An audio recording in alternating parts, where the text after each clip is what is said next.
como ya, como ya se ha mencionado, me llamo Giorgia Rubera, soy antropóloga y vivo en Italia. Para introducir el tema de hoy, me gustaría centrar la atención en un aspecto que considero esencial. Hablar del mundo islámico es hoy más que nunca algo fundamental. Vivimos tiempos complejos en los que la imagen del Islam se distorsiona cada vez con mayor frecuencia por una narrativa US eurocéntrica y imperialista. Como sabemos, para lograr un momento que no sea superficial, que pretenda ser exhaustiva, así como toda mirada eurocéntrica que limite nuestra comprensión de la realidad.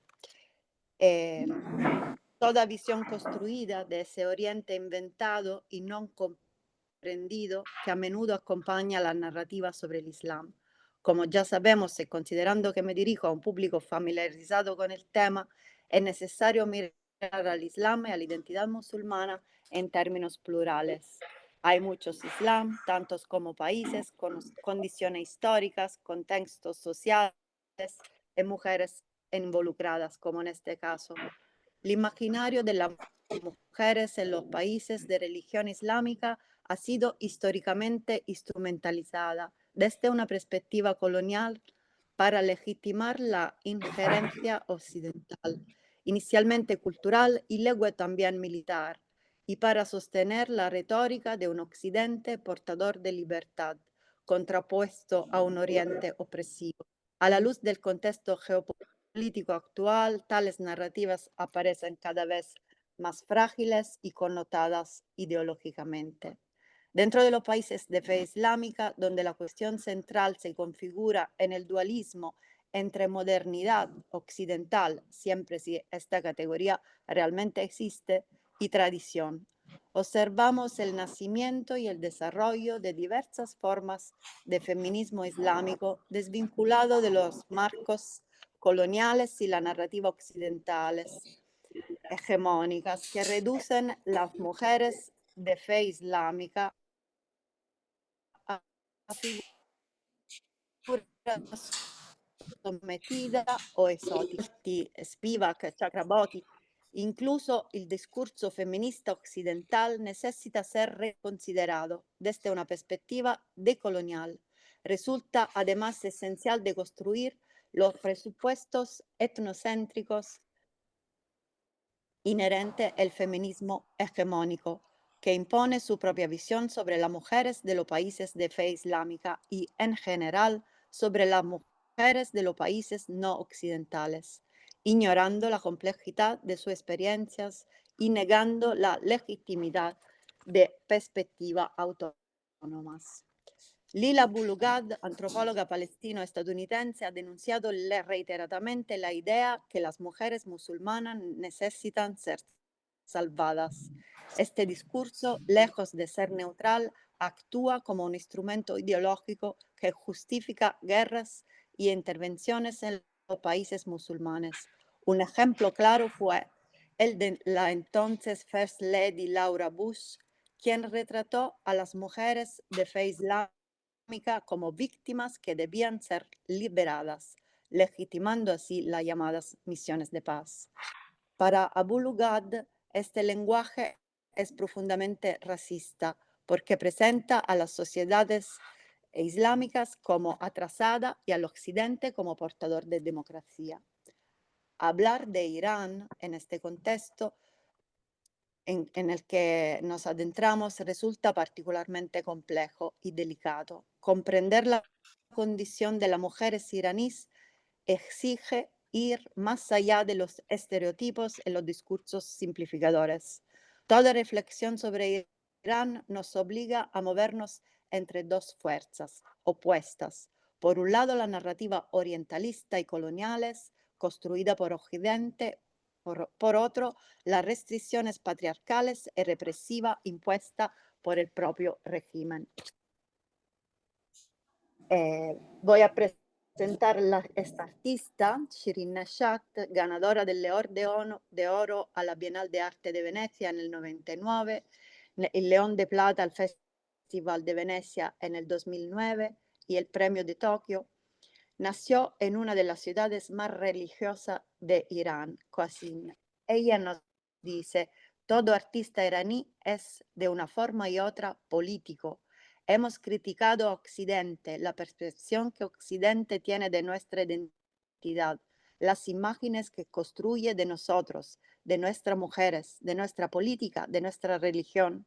Al mismo tiempo, libramos otra batalla contra nuestro propio régimen, nuestro atroz gobierno, que ha cometido todo tipo de crímenes con tal de mantenerse en el poder. A los 16 años, Shirin Neshat se trasladó a Estados Unidos para estudiar arte, pero con el estallido de la revolución iraní del 79 se le prohibió regresar a su país hasta el 90. Shirin Neshat explora la complejidad de la experiencia femenina dentro de la cultura islámica. En sus primeras obras da voz sobre todo al papel de las mujeres durante la revolución.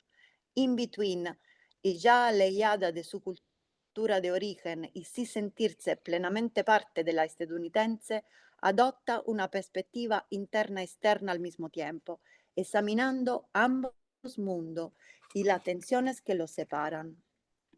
En sus obras, las casas, o más bien la ausencia de ellas, aparecen de manera recurrente. La artista habita este espacio onírico, suspendida en tránsito entre distintos mundos. Las casas, entendidas por ella como una obsesión nostálgica de quien ha dejado su país, se transforman en símbolo de no poseer ya un centro, un refugio. Sin embargo, Shirin Neshat, en su condición de no pertenecer a un solo lugar, sino de habitar el mundo como exiliada, como nómada, transformada por la distancia, nos remite inevitabilmente a otra artista y poeta, Ethel Adnan, y a su verso, ¿Quién soy yo sin exilio?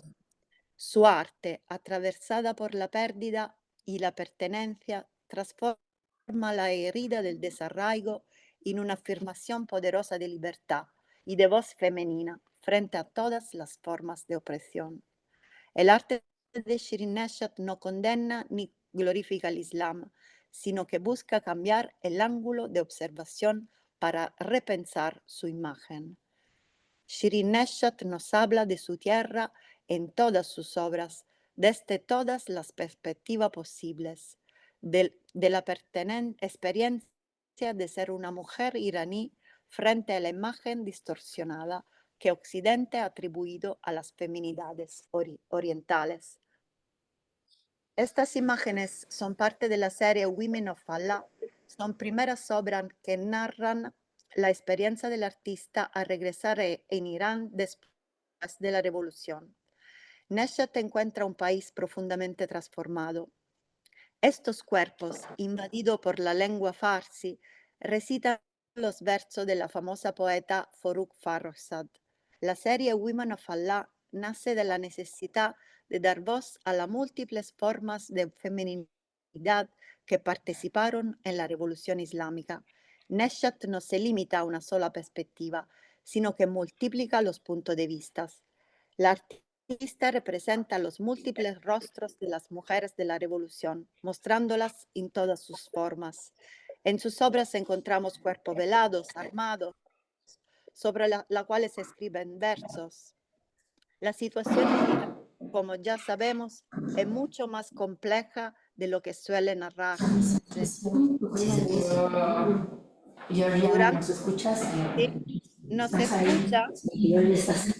Ya, sí, Hola, ya, creo que ya te habías ahora quedado sí, congelada, pero ya. Nada más que ahora no te escuchamos, ¿puedes hablar? ¿se oye? ¿Sí? Sí, como no. Ah, no, acá no. Sí, la Ah, situación en sé que es un Irán, problema de televisión. ¿se Sí. oye? ¿Hay un problema? Hola.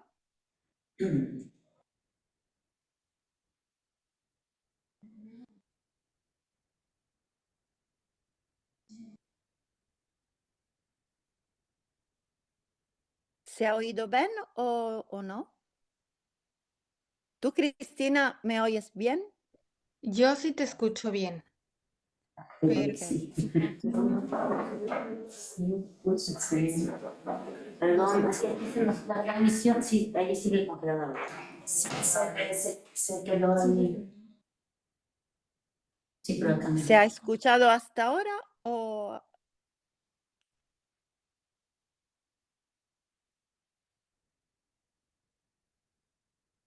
Sí, de hecho está friseada hasta la sala y hacia nosotras. Es un problema de la sesión de Zoom, creo. No, de la transmisión del Zoom. Sí, sí, porque aquí está, sí nos ven.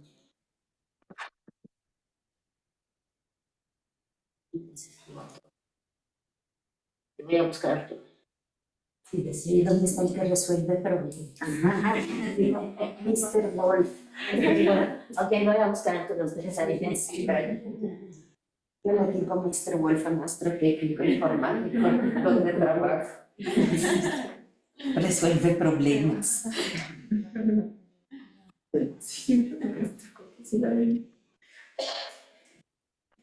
más se ha oído algo o no? No. Parece que no se oye.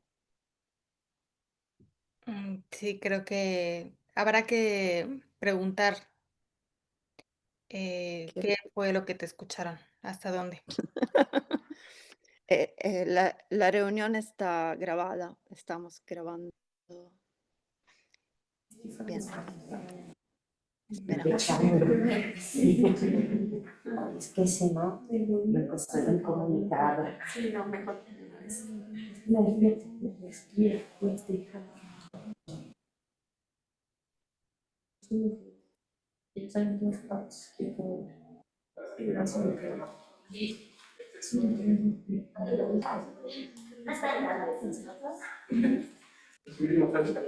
Sí, bueno,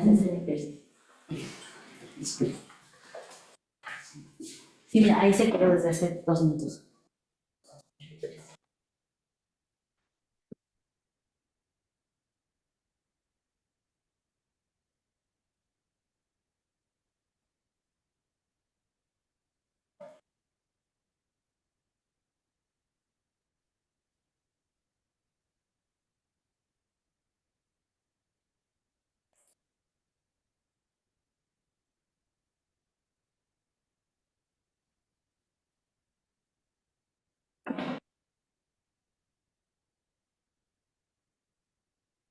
Ya, creo que ya. Creo que ya volvieron, chicas. Sí, las perdimos en la pantalla grande, pero no en la chica. Ya, ya perdón, Georgia, estábamos en lo de el tránsito del mundo como exiliada, habías llegado un poco más allá. Y me habéis oído hasta un cierto punto, ¿no? ¿Se ha oído? Sí. Hasta ahí nos quedamos, digamos. Sí. Perfecto. Ahora se oye. Sí. Perfecto. Estaba diciendo que la situación en Irán, como sabemos, es mucho más compleja de lo que suele narrarse. Durante la Revolución Islámica, muchas mujeres participaron activamente en la lucha contra el régimen del Shah. Miles de mujeres se unieron a los movimientos revolucionarios luchando por que esperaban más justo y libre. ¿Se oye mi voz que Sí, pero creo que eso sí es tu Zoom, que se corta. perfecto? Bueno, tú.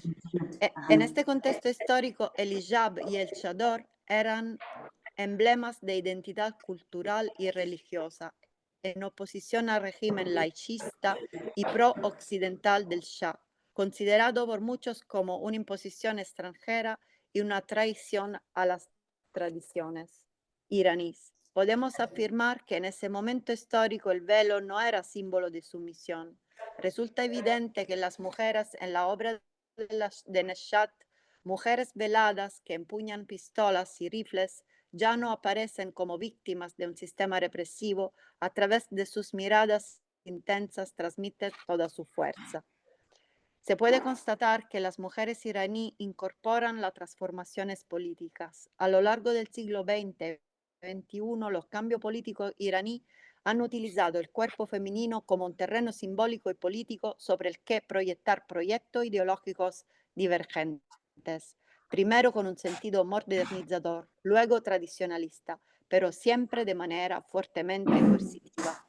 Durante el reinado de Reza Shah Pahlavi, No, pero sí es igual la pantalla. ¿se Qué oye? sufrimiento. Sí, qué agonía. ¿No? Eso es cosas de la ¿Se internet. escucha? Obviamente. Arturo, ya no te vayas. ¿Se escucha? Hola, ¿se escucha? ¿No? Parece que no. Qué lástima. ¿Podemos grabarnos e enviarlo en otro día? Pobre Cristina, la porque creo que polémica este también, problema lo va a salir tú también. Sí, la verdad que se separó.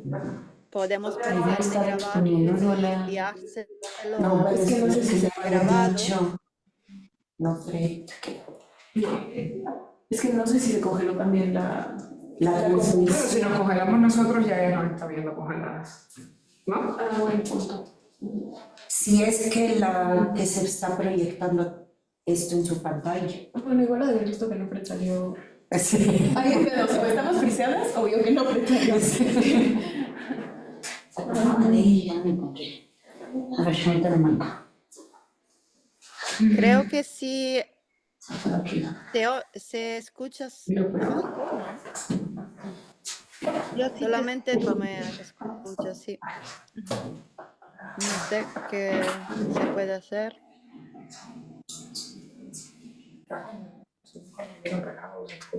¿Lo podemos escribir?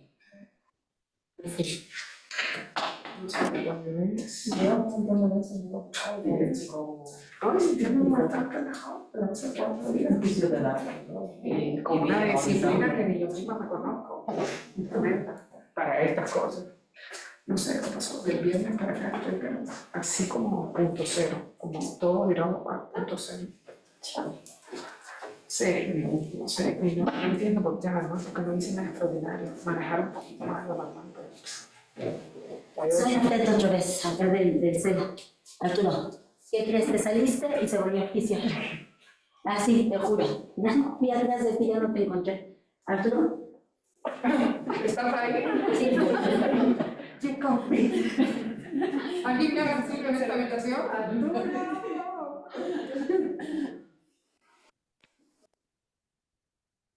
No, porque no sé qué es. Porque no se oye nada, ¿no? No podéis oírme. No se oye nada. La tecnología nos está trayendo desorden.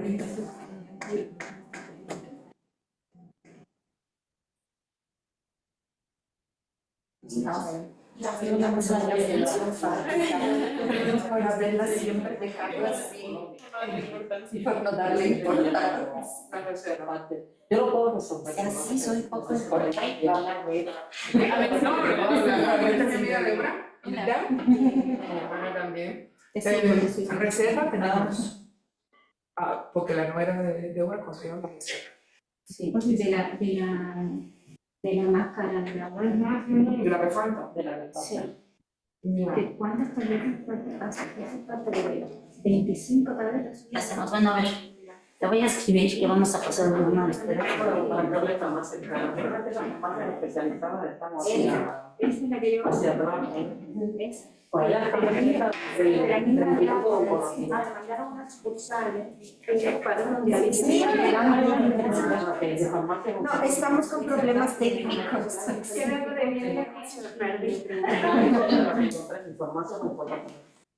Pero el precio, voy a pasar, no sé si voy a pasar a Mariana, lo que Arturo vuelve porque se me acababa de salir. Ah, ya.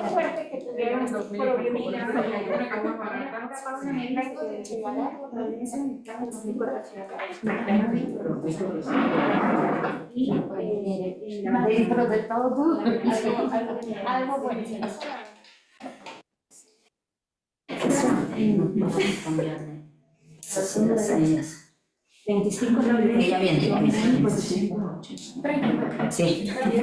pero es que me molestó. A ver, hasta sacado el medio. ¿Cómo la transmitimos? Si está eso. Bueno, sí, La cosa es que la transmisión. esa medicina, ah, sí, cierto. Cristina, tú estás en línea. Se va a quedar fuera la grabación. Yo creo que sí podemos conseguir a presentar nuestro trabajo. Yo creo que hay que esperar un poquito en lo que intenta Carlos. ¿Crees que Ahorita les digo. no lo creo porque ya lo es que estamos congeladas? O sea, bueno, más bien la presentación. O intentamos volver a entrar. ¿Salimos y entramos? intentamos algo, sí, así no funciona. Bueno, entonces salimos y volvemos a entrar. Estamos congeladas con Estamos, lo sí. porque he terminado de presentar y ahí A Patricia se no era para ella, sino técnica para Es que no sabes si aquí hay un baño más cerca. De todas maneras, ya me la de la farmacia. En el pasillo. Hay pero así es mucho difícil que alguien nos entienda. Sí. No sabemos. Tanto que ya tuve suerte de llegar para llegar ¿será esta la dirección natural Farmacia especial. Puede ser esa. Eso estoy jugando. Podríamos intentar. Ya. No sé si Sí, porque esa está perfecta. no, yo no soy capaz de recordar tampoco, tengo que copiar y pegar. Ay, no,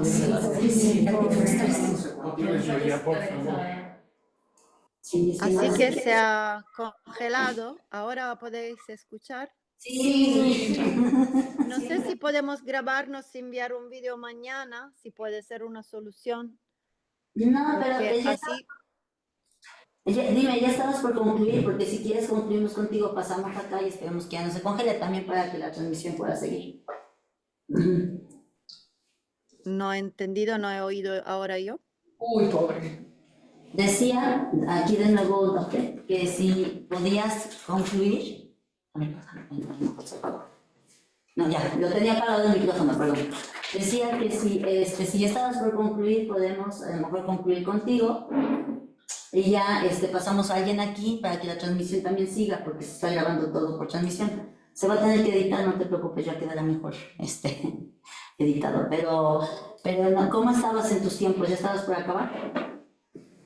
Hemos bloqueado varias veces, intento reducir y decir algo concluyendo, sí. Entonces puede enviar un video para Si quieren mandar un video, de todos modos, con gusto lo recibimos. O sea, esto para que se siga con la transmisión más o menos como lo teníamos planeado, pero con gusto recibimos tu video, sí. Si quieres decir algo. Sí, porque ahora está un poco así, el discurso se ha bloqueado. Puedo decir que con la Revolución Islámica muchas mujeres participaron activamente y nada, sigo. Es la propia Shirin esta que vemos en la figura.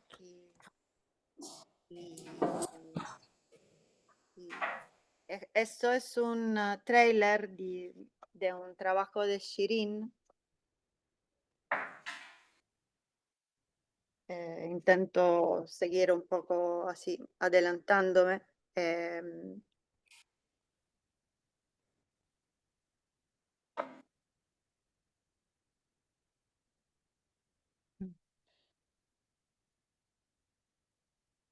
Es una obra de Shirin que se llama Woman Without Men, su primer largometraje inspirado por el relato realista de Shernush Parsipur y que lanza una crítica contundente a los gobiernos estadounidense y británico y a sus interferencias en la vida política iraní, recordándole al pueblo iraní que antes Irán era un estado laico, libre y culto, como recuerda repetidamente Shirin Neshat.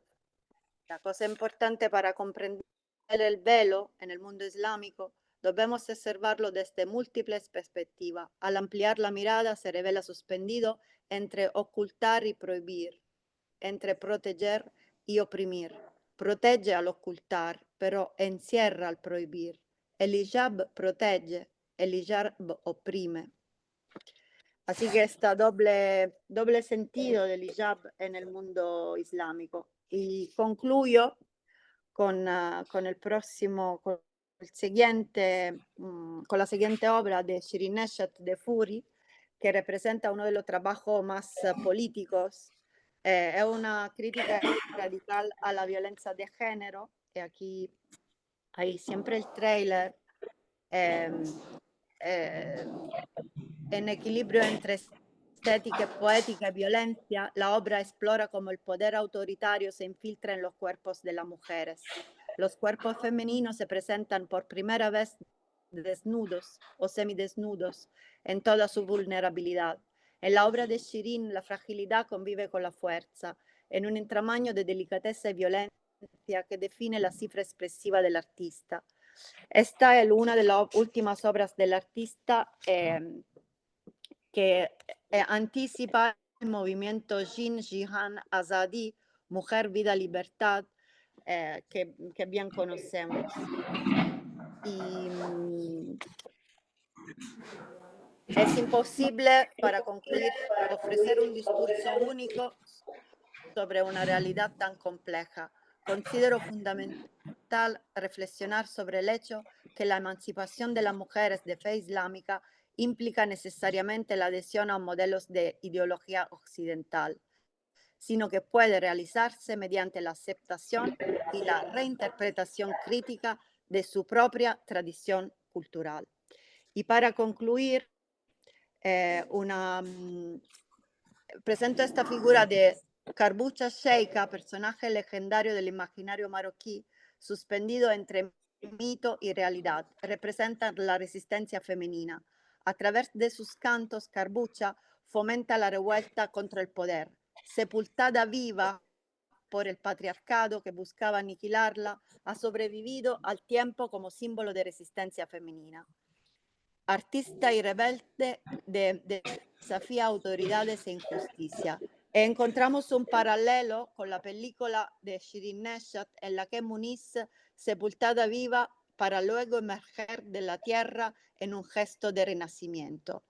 Todas las mujeres de Shirin encarnan la fuerza de quienes resisten la opresión, afirman su autonomía y redefinen su identidad. En este contexto, el estereotipo de la mujer islámica sometida y simple objeto de deseo se derrumba. El discurso colonialista se disuelve. Las luchas de las mujeres, tanto en Occidente como en Oriente, si es que estas categorías existen, continúan. Muchísimas gracias.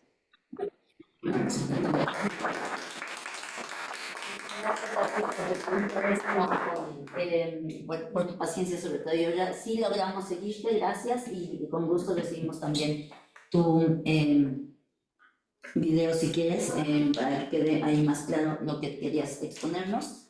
Pero tengo lo suficiente para continuar y hacer una discusión en la mesa, y le voy a dar la palabra a Mariana Marín Mendoza, para tener una canción, entonces, de la Universidad Iberoamericana Puebla. Su presentación se llama Cuerpos invadidos, la invasión de Estados Unidos en Afganistán desde las experiencias, dolor y resistencia de las mujeres afganas. Es licenciada en Relaciones Internacionales por la Universidad Iberoamericana Puebla. Se ha dedicado a la investigación y la incidencia en temas de género, cuerpo, territorio y derechos humanos. Adelante, Mariana. Gracias. Cuerpos invadidos. Sí. Sí. Muchas gracias. ¿Tiene es para...? Sí, póngase. Se quita. Gracias.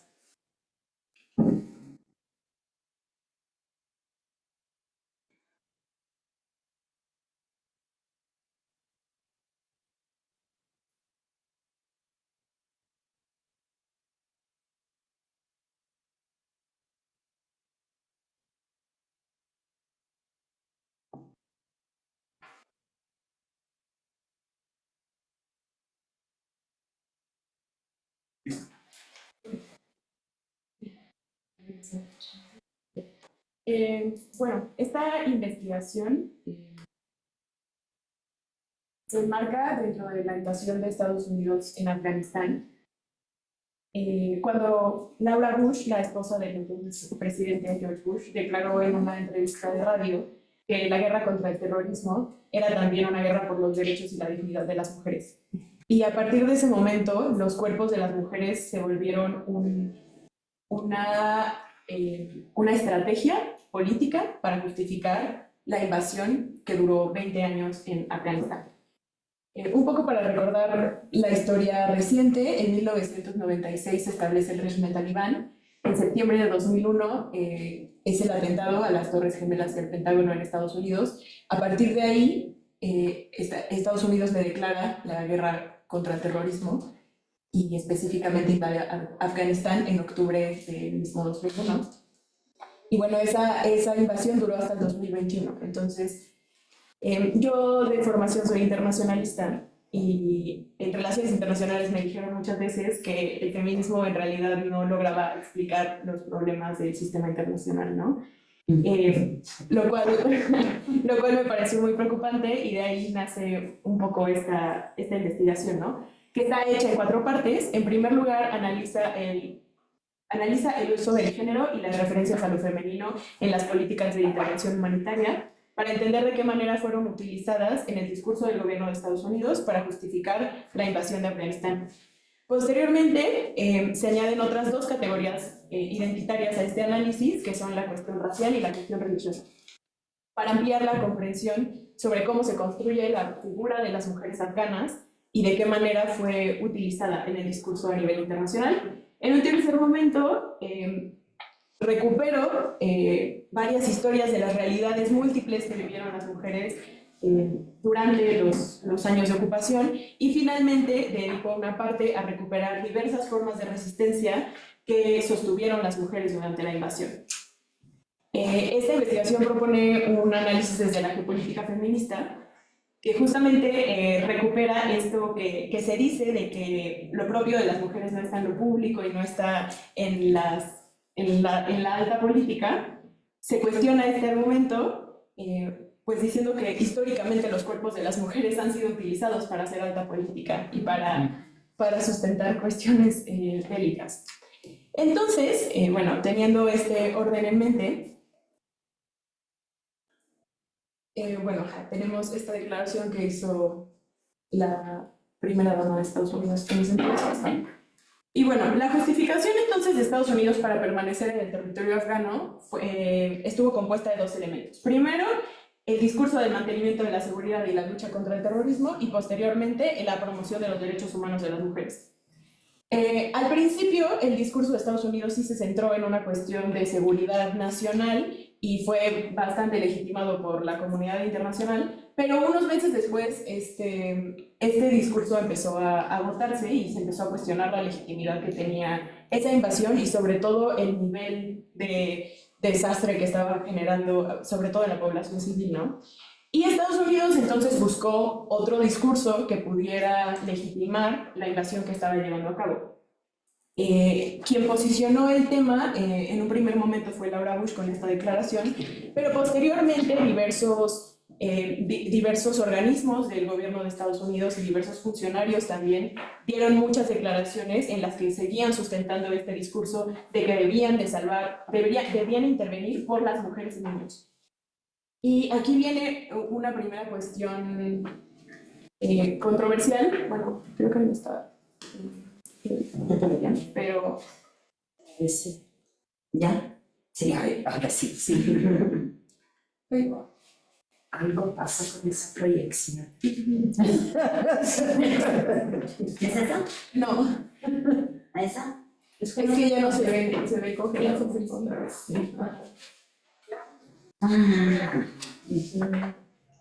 Bueno, puedo continuar igual sí. Ok, sí.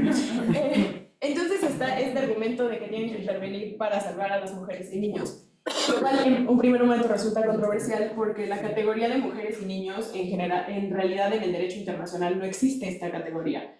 se habla de las mujeres, pero a las mujeres como un grupo vulnerable se categoriza únicamente a las mujeres embarazadas, a las que están en periodo de lactancia y a las que tienen niños menores de 12 años. Pero en realidad esta categoría de mujeres y niños no existe en el derecho internacional. Es una categoría bastante reciente que se empieza a utilizar a partir de los años 90 en la Guerra del Golfo, y ven que tiene mucha buena recepción de la audiencia internacional para legitimar, y entonces se empieza a usar como un discurso común para justificar invasiones.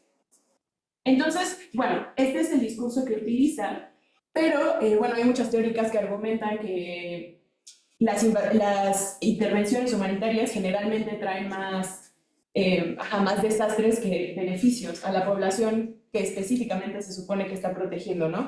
Entonces, ¿Tienes algo? no, pero creo que ya me perdí un poco. Ajá. Bueno, podemos quedarnos acá. Pero bueno, realmente traen más desventajas que ventajas a los territorios a los que llegan. Entonces, bueno, suelen profundizar las crisis, diversificar la violencia que hay en las poblaciones. Y otro dato interesante es que, de acuerdo con una investigación de la Universidad de Brown, la inversión que se hizo en la guerra hasta 2019, me parece, hasta finales de 2019, se invirtieron 978,000 millones de dólares en la guerra de Afganistán, y de esos solamente 36 millones de dólares, 36,000 millones de dólares fueron utilizados para la gobernanza y el desarrollo del país, ayuda humanitaria. Es decir, fue el 3.6% lo que se utilizó, lo cual hace bastante evidente que la intervención no era por las mujeres, sino era por la cuestión bélica, ¿no? Y pues se usó para legitimar. Bueno, posteriormente, bueno,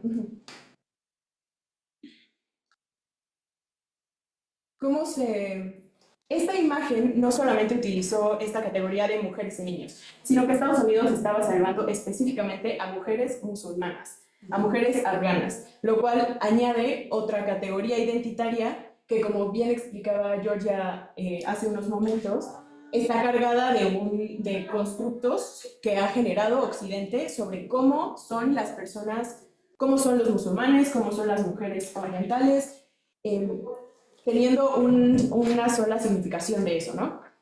Y la mayor representación que se utilizó fue la burka y la hijab, que era como la imagen de la mujer afgana, de la mujer sumisa, de la mujer vulnerable, que es como esta idea que se generalizó a partir de, bueno, no a partir de esta invasión, pero se reforzó mucho a partir de esta invasión, y que hasta la fecha sigue teniendo efectos, pues, a nivel internacional, ¿no? Pero seguimos teniendo en el imaginario esta figura de las mujeres. Y bueno, aquí entra la cuestión de la interseccionalidad, porque entonces no solamente se utiliza el género, sino también la cuestión étnica y la cuestión religiosa. Entonces, y bueno, fue una de las narrativas más efectivas para legitimar la invasión. Se establecen dos figuras. Primero, la del enemigo.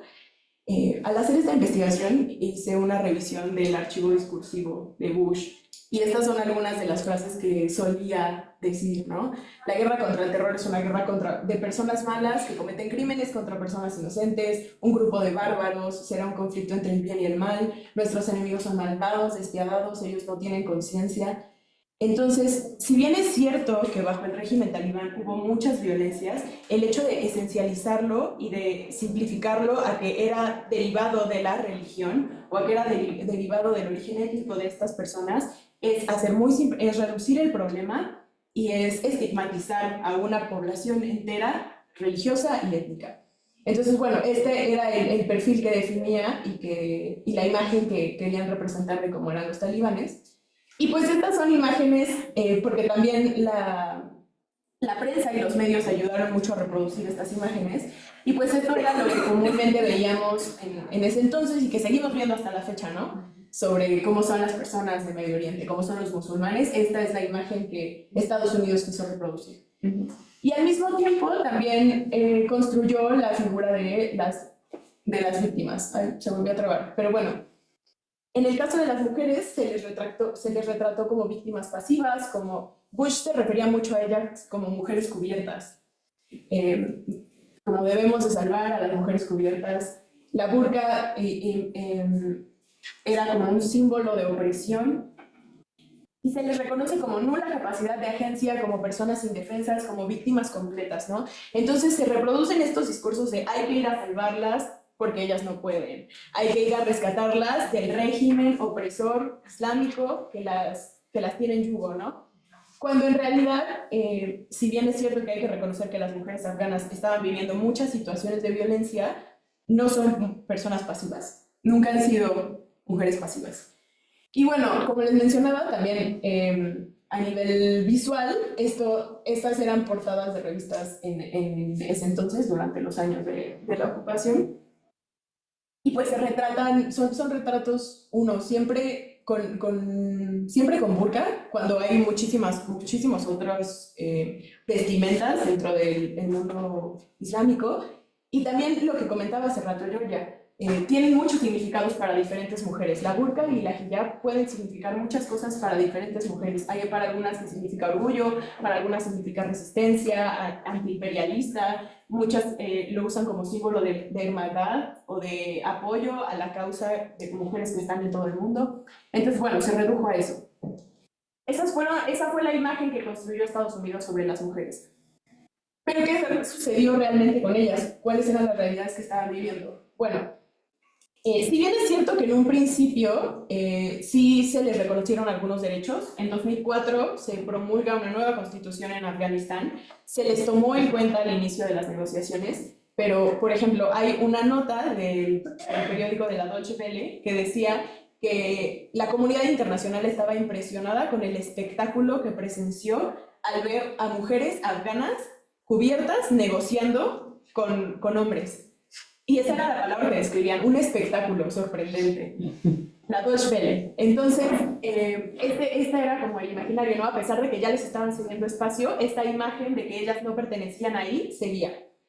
Entonces, si bien se reconocieron derechos, en realidad no eran tan accesibles, porque, se reconoce el derecho a la educación, por ejemplo, pero la mayoría de las escuelas estaban bombardeadas. Entonces, no se podía tener acceso a esos derechos muchas veces. También fue muy sectorizado. Generalmente las mujeres de las ciudades grandes o de la capital fueron las que tuvieron el acceso, por ejemplo, a la política o a las universidades, pero más del 70% de las mujeres de Afganistán vivían en el campo. Entonces eso hacía que esos derechos no fueran realmente accesibles para ellas. Y bueno, eso tanto en educación como en servicios de salud y empleo, ¿no?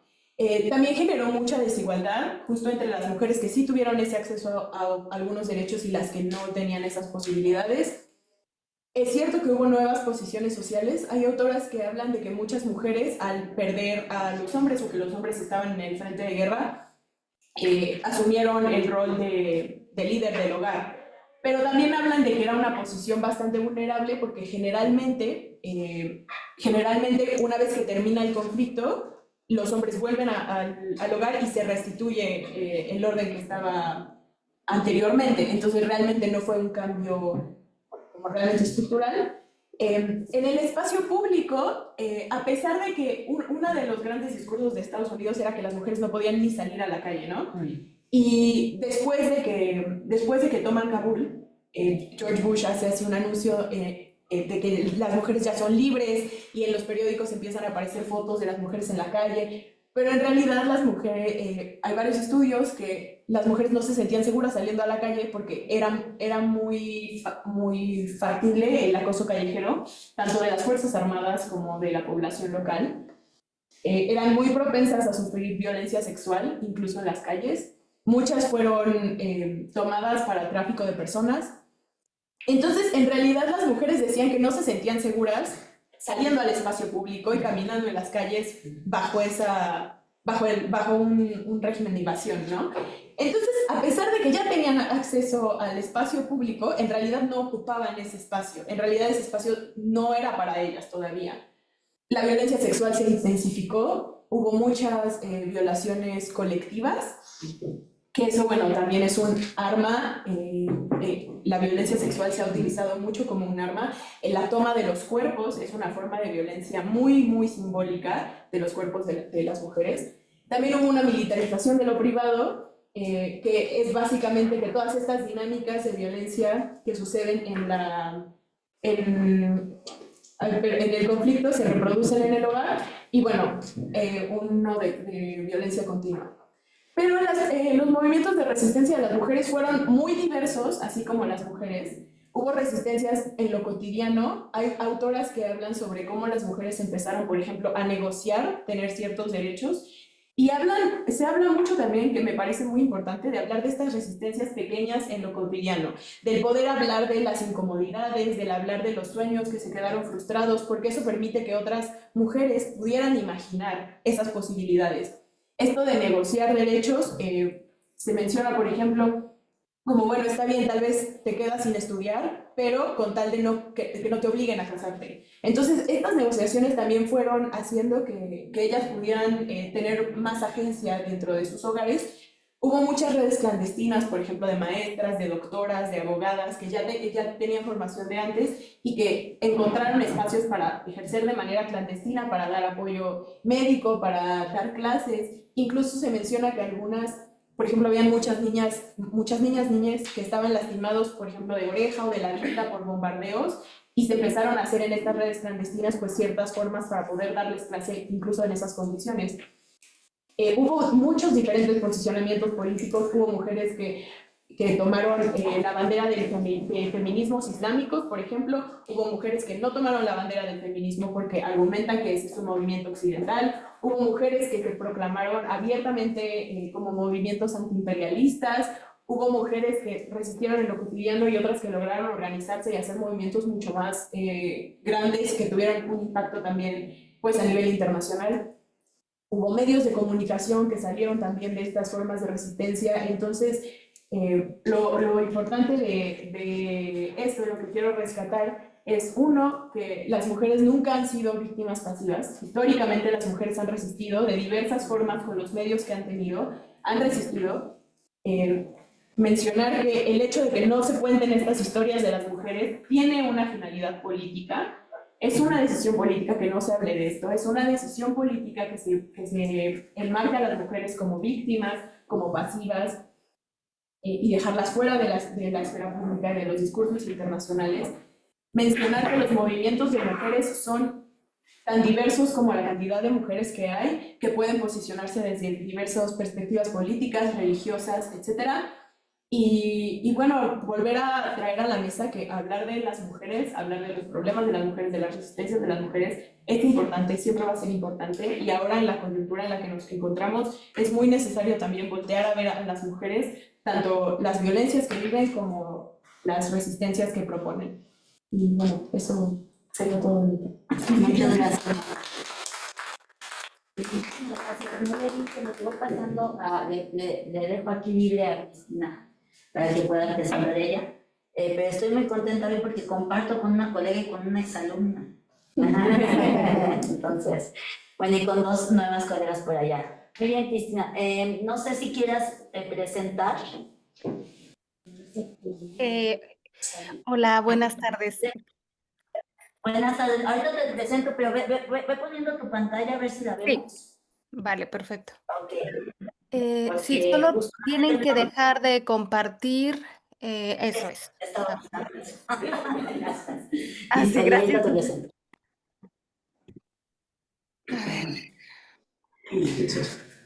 A ver.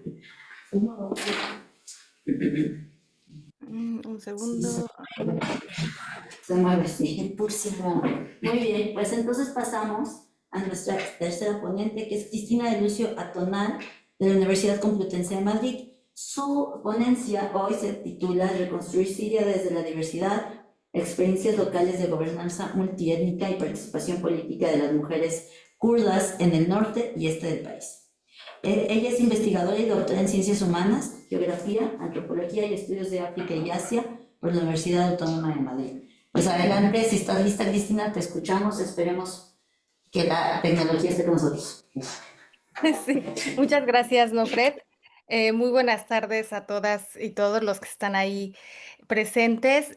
Buenas noches a Georgia, que está aquí también. Tenemos el mismo horario en esta ocasión. Em, y bueno, cualquier pausa o demás me dicen para que yo pueda ir acomodando la presentación. Em, Agradecida también con Nofred por la moderación y por supuesto por la organización, a todo el equipo organizador de esta semana, que año con año pues se esfuerzan por sacarla adelante. Así que muchas gracias. Y bueno, mi reflexión del día de hoy busca analizar principalmente de qué forma la experiencia organizativa en el norte y este de Siria, que se ha desarrollado durante los últimos años, en especial una década, desde el 2012, puede contribuir al proceso de reconfiguración política que vive el país.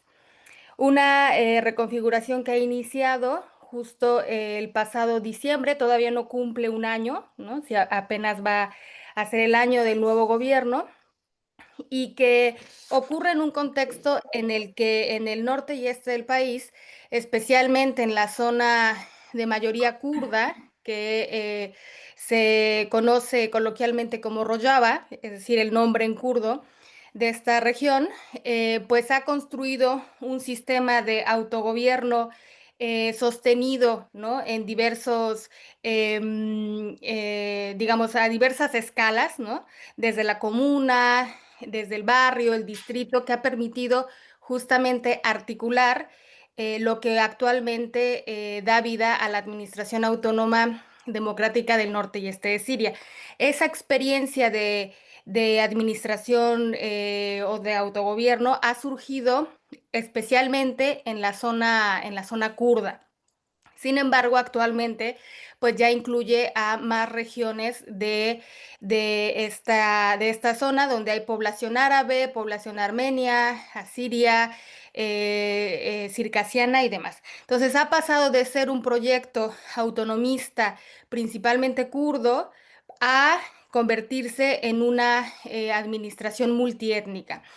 Y durante toda esta década, mientras Siria estaba en guerra, eh, es justamente sorprendente cómo, digamos, se ha podido articular algo en este contexto de conflicto nacional y podemos imaginar todas las dificultades que esto ha tenido y, sin embargo, ha podido articularse de tal forma que el argumento de esta presentación es que tiene mucho que aportar a este proceso de reconfiguración nacional. Voy a dar la siguiente, ay, la siguiente, ahí está, ¿se puede ver? Ahí. Sí, sí. Eso es. Bueno, pues voy a hablar un poco brevemente de qué significa o de dónde viene este nuevo gobierno que llegó el año pasado, encabezado principalmente por Ahmad al-Shara, que es miembro de Hayat Tahrir al-Sham, que bueno, pues era una agrupación que se conforma como filial de Al-Qaeda. Yo dije, ya Ya la libramos. Yo te oigo muy bien, muy Ahora, interesante. No conocía esto. sí, ahí, a ver si ahora, bueno, ahora, Sí, son buenos para algo. Arturo, llama a Arturo. Ya. sí. Ya le escribí, Y ya es le que yo tengo creo que es aquí la para conexión. siempre.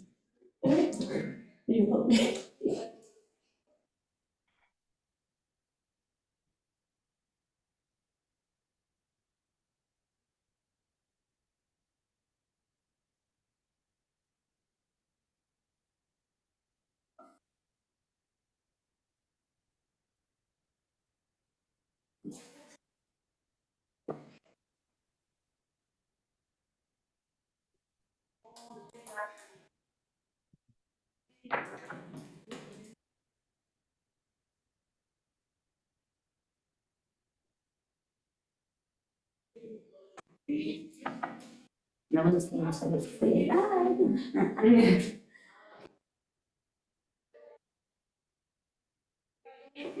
Ya le digo, por acá y voy a bajar a esto. Sí, qué frustrante. Sí. Es que además es un problema de la compra la pantalla. Ajá.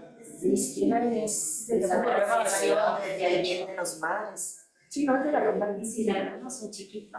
O sea, Sí, no, así la compu, que es la misma. le damos con Cristina.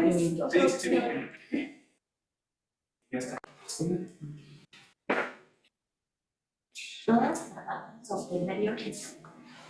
Yo soy público. Pero usted sí. Sí, sí.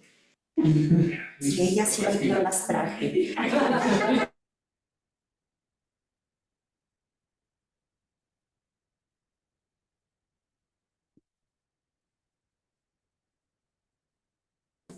Oye, Es al principio que todavía. y usted es maestra. Usted está aquí en la No, yo estoy en la UNAM, pero en Morelia. boca, en la UDISH. En la UDIR. Sí. Ah, no, ayer en Javier Morelia para venir. Porque pensé que era ella. Ah, era usted Sí. que habló. Ah, ok, yo estaba enfrente de la secretaria que le estaba contestando. Ya.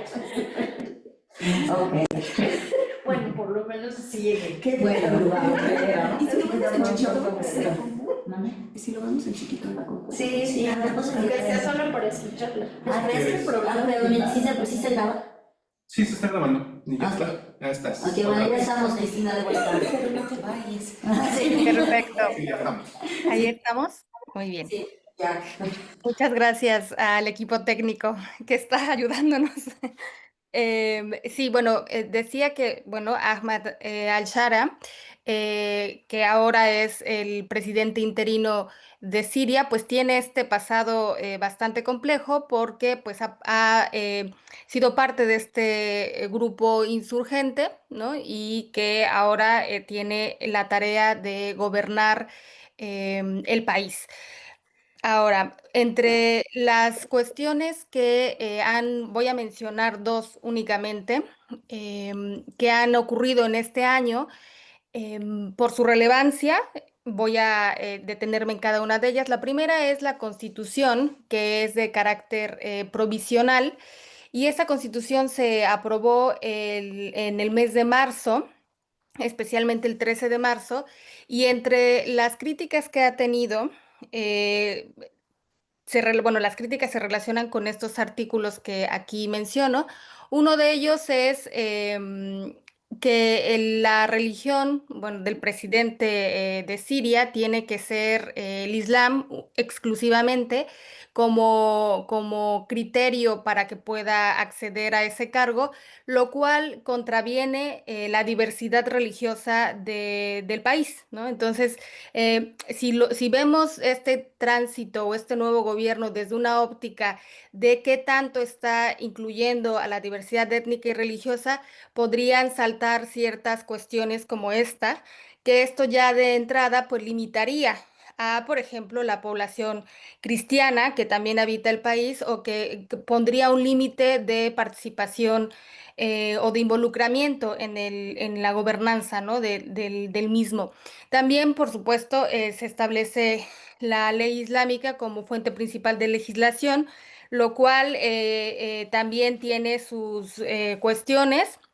Sabemos que no voy a profundizar en este tema, pero sabemos que la ley de estatuto personal se aplica de manera diferenciada según la comunidad religiosa en el país y justamente una de las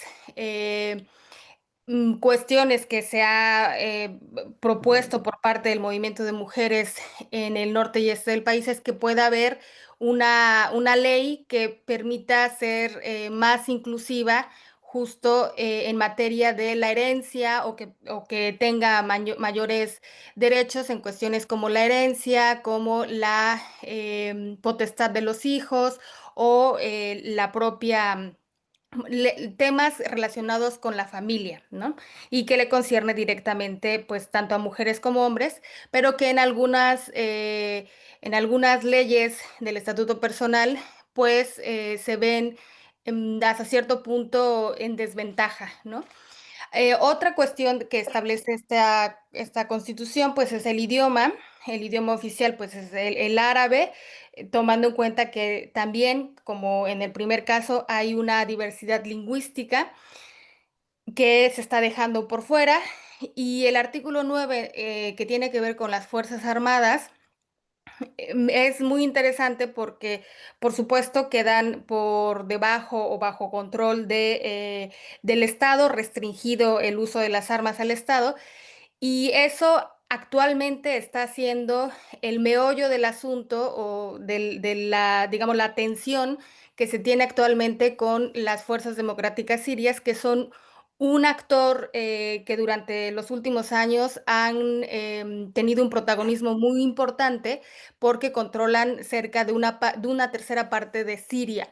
Estas fuerzas democráticas sirias son resultado de la lucha contra el Estado Islámico y están integradas por diversas poblaciones, también es de carácter multiétnico, y surgen desde el 2015 en especial. Entonces, actualmente ese es el debate, ¿no? En la mesa de la discusión de si se van a incorporar, hay toda la disposición, más adelante voy a profundizar un poquito, pero está este punto, ¿no? Este artículo que deja muy claro el control de las armas hacia el Estado. Y por último, se establece que hay una asamblea popular, que va a ser el órgano legislativo que se va a encargar justamente de toda la parte de la legislación hasta que se celebren las siguientes elecciones previstas para dentro de 4 o 5 años. Esto tiene ahí la cuestión que habría que analizar bien, es que un tercio de los miembros de esa asamblea son elegidos directamente por el presidente. Ahora, vinculado a este último punto, hemos tenido también las elecciones justo de la Asamblea Popular el pasado octubre. Estas elecciones fueron de carácter indirecto debido a que, dadas las consecuencias de la guerra que ha afectado el tener un censo de la población, pues se carecen, ¿no?, de datos fiables sobre cuántas personas viven y en dónde se vive. Entonces, ese fue el argumento para que sean unas elecciones indirectas. Esto es que se elijan una especie de censos de grupos electorales, ¿no? Que van a ser aquellos que van a elegir a su vez a la Asamblea Popular, ¿no? O sea, no es un voto directo, sino que... Sí, sí, sí. Sí, sí, sí, te escuchamos, tú sigue. Ok, no fue un voto directo, sino que mediante esta fórmula política, ¿no? Como resultado de esas elecciones, la mayoría de los nuevos miembros son hombres musulmanes suníes, tomando en cuenta que también hay musulmanes shia en Siria, y ese es como que el principal perfil, y de las 119 miembros, 4% solo son mujeres, ¿no? Entonces aquí, tanto la Constitución como las elecciones, pues tienen importantes espacios para debatir o para estar pendientes relacionados justamente con la inclusividad y la equidad, ¿no? De los posibles riesgos o las cuestiones que se están dejando fuera, ¿no? Tomando en cuenta nuevamente que estamos hablando de un nuevo gobierno y que se espera siempre que esta tendencia pues sea más inclusiva. Ahora, en este contexto también se han dado desafortunados ataques a comunidades religiosas como la comunidad drusa en Sueida, al sur, o la comunidad alawí en la zona costera de Latakia y Tartus. Entonces, estos ataques también responden a una década de conflictos y rivalidades al interior, eso no lo podemos olvidar, ¿no? Al interior de Siria, y que aún persisten, y que es parte del reto para poder em, construir un gobierno inclusivo. Entonces, en ese marco, es donde me pregunto en qué sentido la experiencia organizativa en el norte y este de Siria puede contribuir a este proceso de cambio político. Y voy a mencionar solamente dos cuestiones. Este es un mapa que representa cuáles son las regiones que integran esta administración autónoma del norte y este de Siria, con excepción de la parte de Afrin, que es en la parte, bueno, sería izquierda, que está actualmente ocupado por Turquía, al igual que algunas zonas de Serekaniye y Tel Abyad, que están también ocupadas como resultado de los últimos años en 2019, 2018 y diferentes acontecimientos que han protagonizado tanto fuerzas aliadas a Turquía como, bueno, en general, ¿no? Con el financiamiento turco. Así que una de las cuestiones que sería muy positivo integrar es el sistema de copresidencia que han desarrollado desde 2014, cuando aprobaron el contrato social. Esto se da en el contexto de la denominada Revolución de Rojava, que fue justamente este proceso de declaración de autonomía de los cantones o las regiones principalmente kurdas, ¿no? Y que posterior a esa autonomía, pues se fue extendiendo este sistema de gobernanza local, porque el corazón son los gobiernos locales y municipios y barrios, que permitió ir configurando una administración más amplia. El contrato social de 2014 va a establecer que tanto una mujer como un hombre tienen que estar al frente de cualquier organización y en cualquier nivel. Es decir, si las mujeres, puede ser una mujer no necesariamente kurda, sino que es árabe, armenia o de cualquier eh, origen étnico y viceversa, ¿no? El hombre también no hay un criterio al contrario, sino que se busca que ese coliderazgo sea multiétnico. Y el objetivo central de esta copresidencia es garantizar que haya espacios de participación para las mujeres en ámbitos hasta entonces inexplorados, como la toma de decisiones y el liderazgo. ¿Por qué digo que inexplorados? Porque las mujeres, cuando uno entrevista a mujeres que han estado o que están involucradas en este proceso, ellas refieren mucho a la falta de espacios de participación política previo a la revolución de Rojava, es decir, previo al 2012, durante todo el régimen de Bashar al-Assad y por supuesto de su padre Hafez. Entonces hablan de que no había un espacio para que las mujeres pudiesen participar activamente y por eso refieren y hacen mucho énfasis en que esa revolución de Rojava, Shoresha Rojava, Shoresha Yine, ¿no? Es una revolución de las mujeres, ¿no? Y cuando uno analiza, más allá de ser un eslogan, ¿no?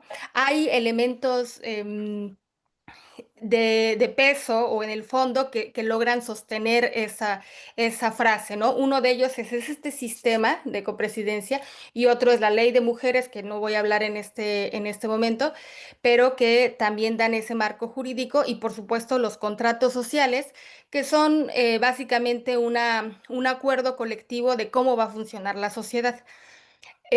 A partir del contrato social de 2016, porque hay tres versiones, la última es de 2023, la de 2016 establece que va a ser en todos los niveles de la administración, desde las comunas, que es el espacio más pequeño. Aquí en esta foto es una comuna, no una reunión de personas que pueden ser desde 10 hasta 300 personas, o sea, es indistinto dependiendo de la población que se una, ¿no?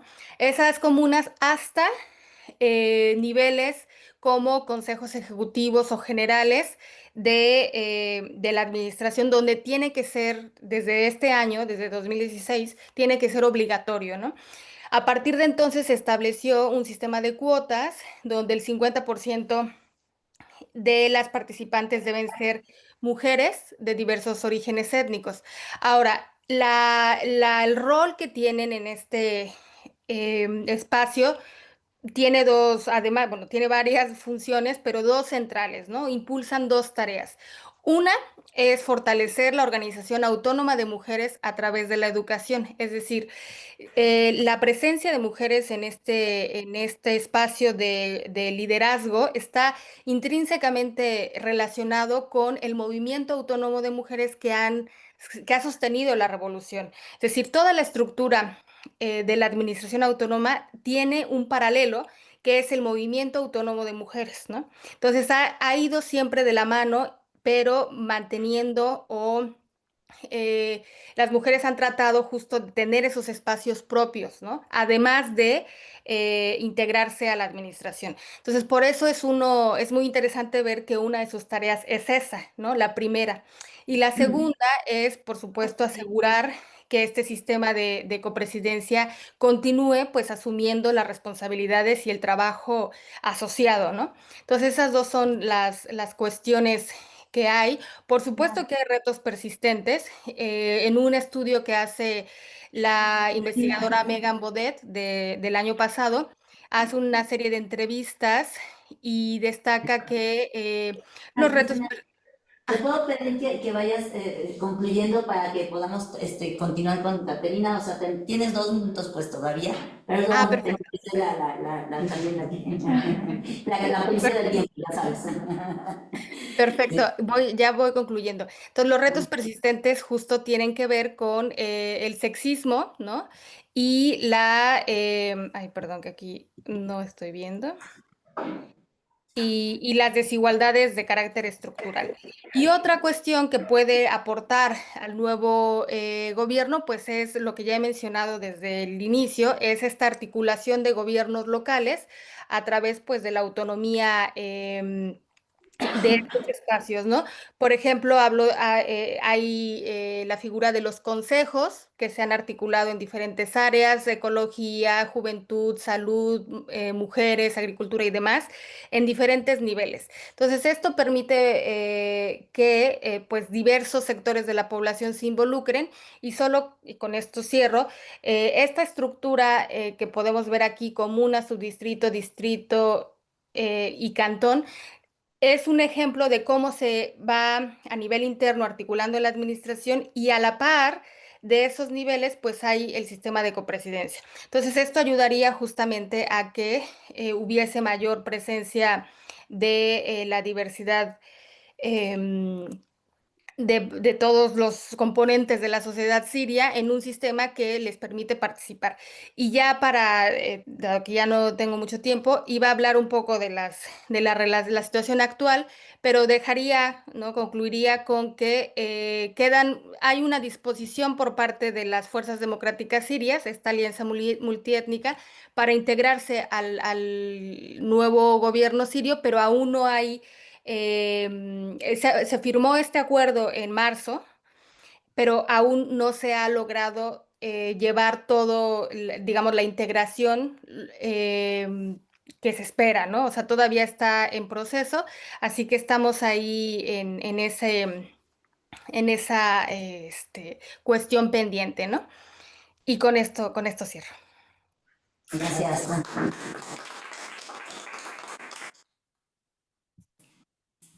Vamos a ver.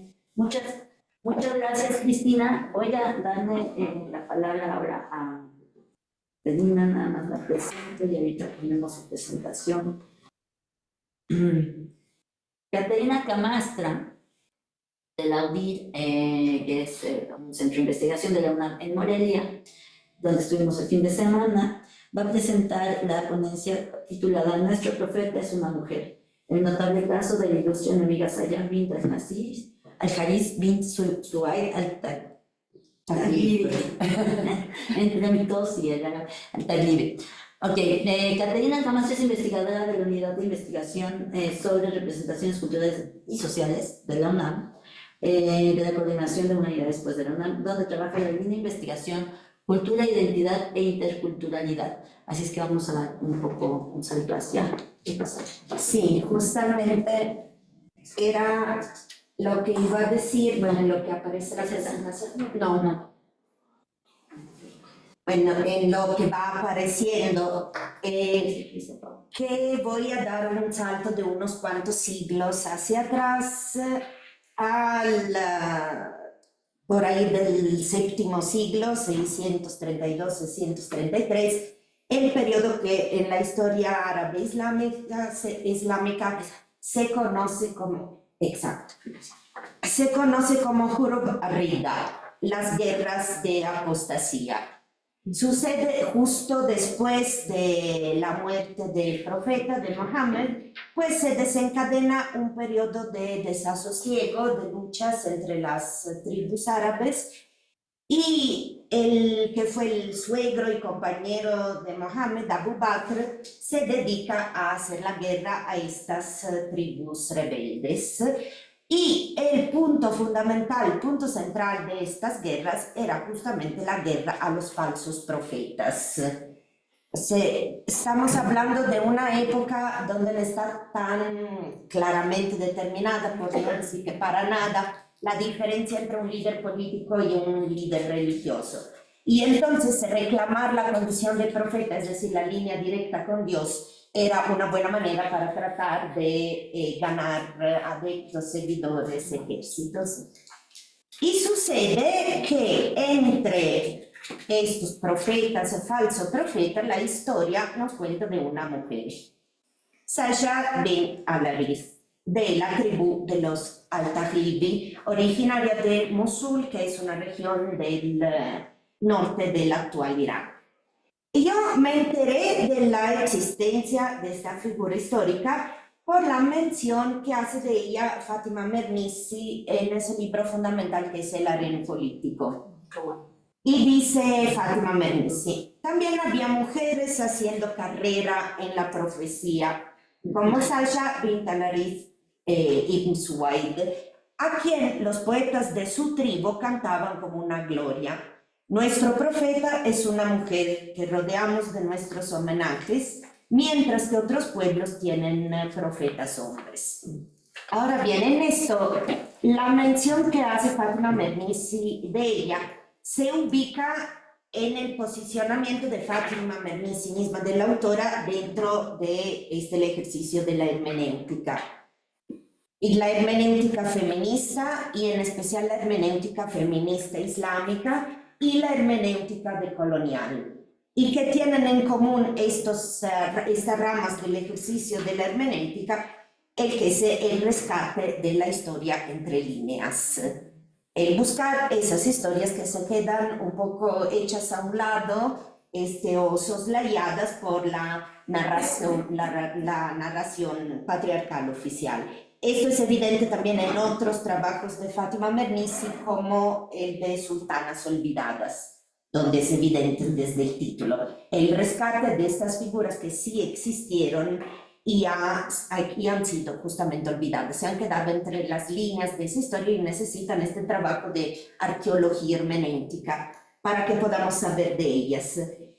Y este trabajo, a mí lo que me parece lo más valioso es que contribuye toda una serie de matices, de nuances, de complejizaciones en narrativas que han sido estructuralmente muy simplificadas, como tienden a ser las narrativas épicos mesiánicas. Es decir, todo estaba mal, todo era un desastre y llega el Salvador. Y después todo está bien. Hasta caemos, tanto que estamos acostumbrados a estas narrativas, que hasta el feminismo de repente es víctima de esas narrativas. O sea, antes de que existiera el feminismo, las mujeres solo era pura opresión, dolor y rechinar de dientes, no teníamos voz, no teníamos agencia, llega el feminismo como el Mesías y ya todo cambia. Y no es tan así. Los procesos sociales, culturales, simbólicos no suceden de un sablazo, de una revelación divina. Son negociaciones de larga duración, por decirlo con Verdier, a lo largo de la historia. Y cuando hablamos en especial, a mí me parece fascinante la historia de estas mujeres en la Jahiliya, es decir, en la época preislámica, antes de la llegada en la península arábica del monoteísmo islámico, o como Sasha, de la cual les voy a hablar en un momento, que están en ese bordecito de la conversión, del paso de las religiones existentes anteriormente, parte el politeísmo, parte el cristianismo. Sasha, por cierto, era cristiano, ahora llegamos a eso. Para llegar a la historia de esas mujeres, los obstáculos hermenéuticos que tenemos que franquear, por decirlo con Gadamer, son de triple orden, porque tenemos 3 órdenes de prejuicios. El prejuicio orientalista, de la mirada de Occidente hacia los salvajes de Oriente.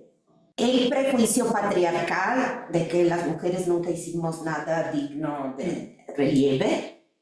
Y el prejuicio interno mismo del monoteísmo islámico, pero que refleja todos los mecanismos de la implantación de los monoteísmos en el área del Mediterráneo, que todo lo que había antes era barbarie y tuvo que llegar el monoteísmo a ponerlo en orden.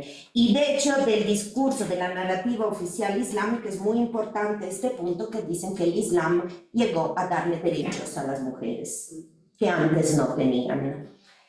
Sin embargo, hay unas cuantas figuras de mujeres que sí podemos rastrear en las fuentes históricas que contradicen esa narrativa, siendo la primera nadie más y nadie menos que Khadija, la primera musulmana y la primera esposa del profeta Muhammad.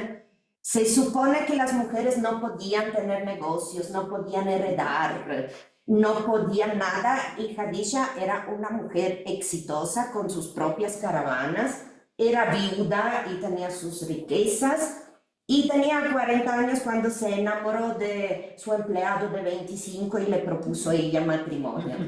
Entonces esto como que no checa con esa imagen de esas mujeres completamente desprovistas de cualquier poder. Y como las sociedades humanas no funcionan por unicums, por casos excepcionales, pues si había una, había más de una. Y hay otras investigaciones que lo narran. Tenemos otras figuras por ahí, la poeta impertinente Alhanza y su desfachatado erotismo, la que está ahí representada, que es otra enemiga feroz y muy ocurrente, que sí, que da tiempo después les cuento qué hizo, Hind bint Utba.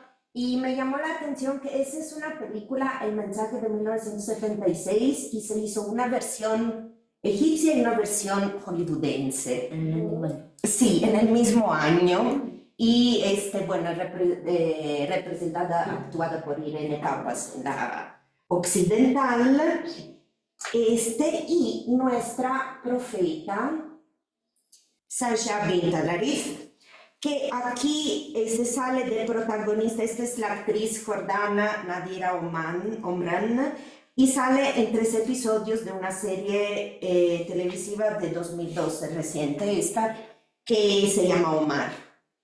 No pude encontrarle en ningún cartel, entonces tuve que tomarle una foto, una still del video, para que la vieran. Y aquí está representada en otra imagen pues moderna, bastante arbitraria, pero me parece interesante cómo se representa la iconografía de estas mujeres y además su papel en este tipo de películas y en esta mirada a la historia, donde pues una mujer lo que hace es poner un elemento como entre drama y romance, pero en realidad hay mucho más que eso en su historia. Entonces, como les decía, ella era originaria de la zona de Mosul, en el norte de Irak, de la tribu de los Beni Taglib. Beni es una palabra en árabe antiguo, quiere decir hijos, identifica el nombre de la tribu, y profesaba el cristianismo originalmente. Era cristiana. Y bueno, finalmente ella se proclamó profeta, porque dijo que recibía revelaciones divinas, que es la esencia de la profecía, esa comunicación con Dios. Y dicen está nombrada en varias fuentes antiguas con poca variación. Y dicen las fuentes antiguas que ella seducía a las multitudes por su bello lenguaje, la seducción del lenguaje. Era poeta. Y ser poeta tiene que ver con este conflicto justamente de los falsos y el verdadero profeta.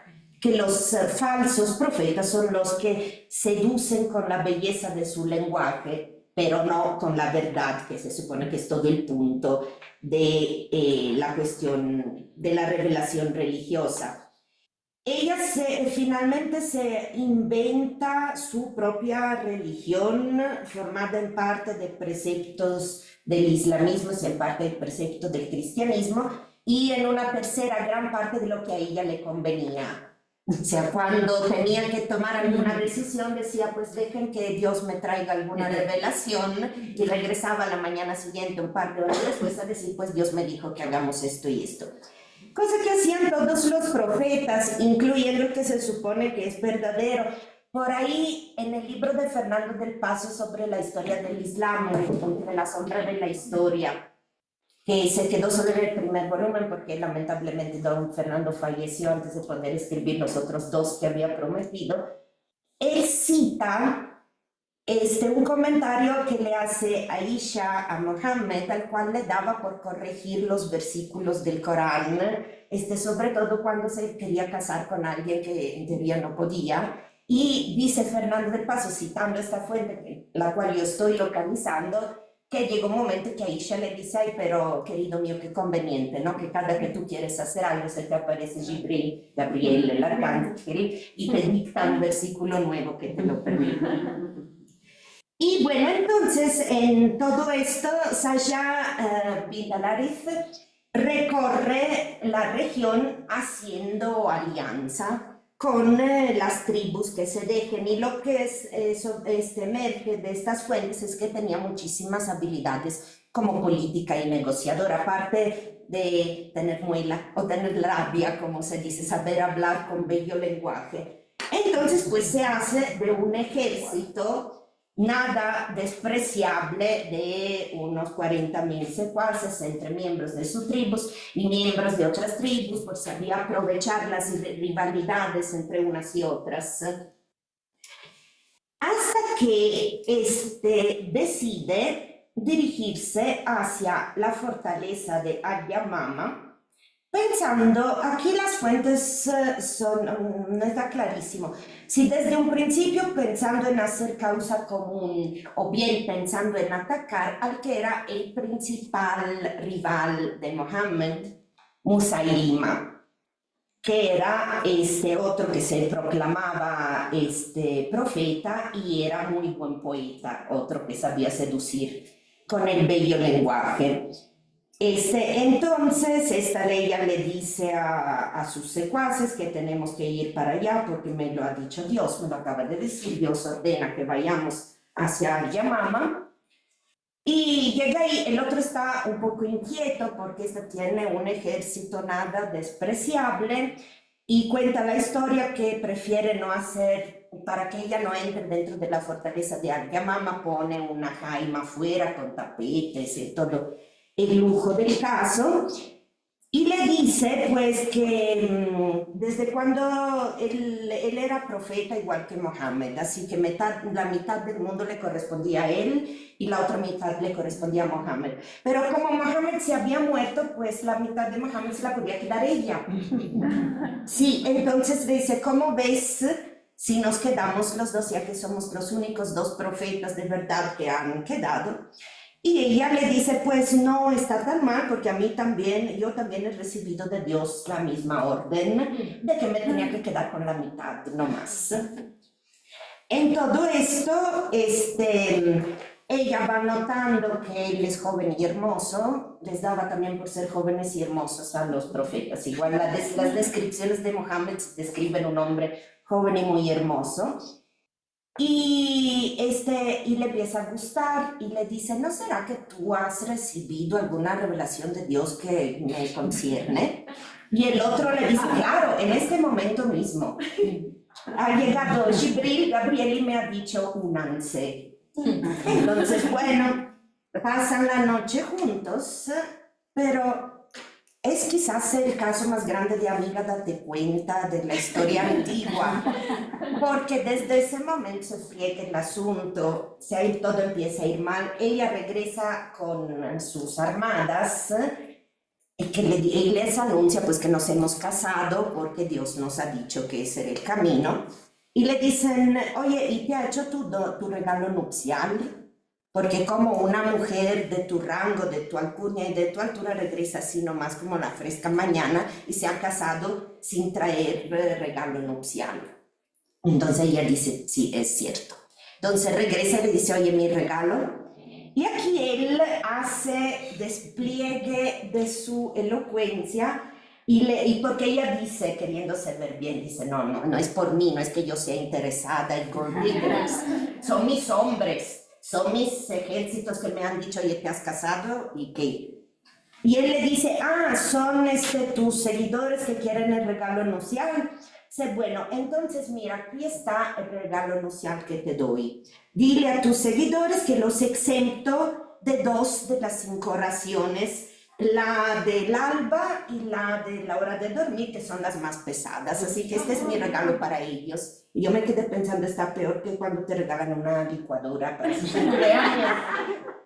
El regalo nupcial. Pero bueno, ella tan tonta tampoco era, porque él como que quería que ya habían hecho la paz y que ella se fuera de las puertas de la fortaleza de Yamama, y ella dijo, no voy a ninguna parte antes que tú me des la mitad de las cosechas de estas tierras y además prometas que me las harás llegar a donde sea que yo esté, porque pues por algo me he casado. Entonces él, que por todo lo que se saca de toda esta historia, era bastante cobarde, accede. Y de ahí, pero desde ahí, pues como que sus tropas de ella le pierden el respeto, las tribus se van regresando a sus lugares, ella misma vuelve a su lugar de origen y finalmente, igual que Ibn Bint Utba, termina convirtiéndose al Islam y muere musulmana. Y bueno, aquí a destacar rápidamente para concluir es que, bueno, irónicamente el nombre Saja en árabe tiene que ver con calma, quietud y tranquilidad, por un lado, y por el otro también tiene que ver con elevación y elocuencia en el discurso, que probablemente tiene esta acepción que tiene que ver con el nombre que ella, más que la calma y la tranquilidad, que no mucha. Aquí está la diatriba contra los poetas que sale también en el Corán, que era una diatriba muy difícil. La poesía tenía un lugar central en esa sociedad. Mohammed mismo traía sus poetas. No era posible un jefe político que no trajera poetas. Es como una empresa hoy en día sin community manager, no podría ser. Y Shahr, poesía en árabe, tiene que ver por el mecanismo de irradiación metafórica típico de ese idioma, con conceptos como la percepción, el conocimiento, la conciencia, la sensación, la sensibilidad, pero también el signo distintivo, el emblema, la insignia, los tendones y las cuerdas de los instrumentos musicales, es decir, algo que une y ata. El estatuto Sharia, la famosa Sharia de la cual todos hablan y nadie muchos de los que hablan de ella no saben qué es, tiene que ver con la raíz de poesía también, o sea, la ley, y también tiene que ver con ideas de legítimo, válido, relación cercana, familiaridad, intimidad, amistad y finalmente Hasharat, tribu. Entonces, tener una diatriba en contra de los poetas en la sociedad donde la poesía es tan importante es complejo.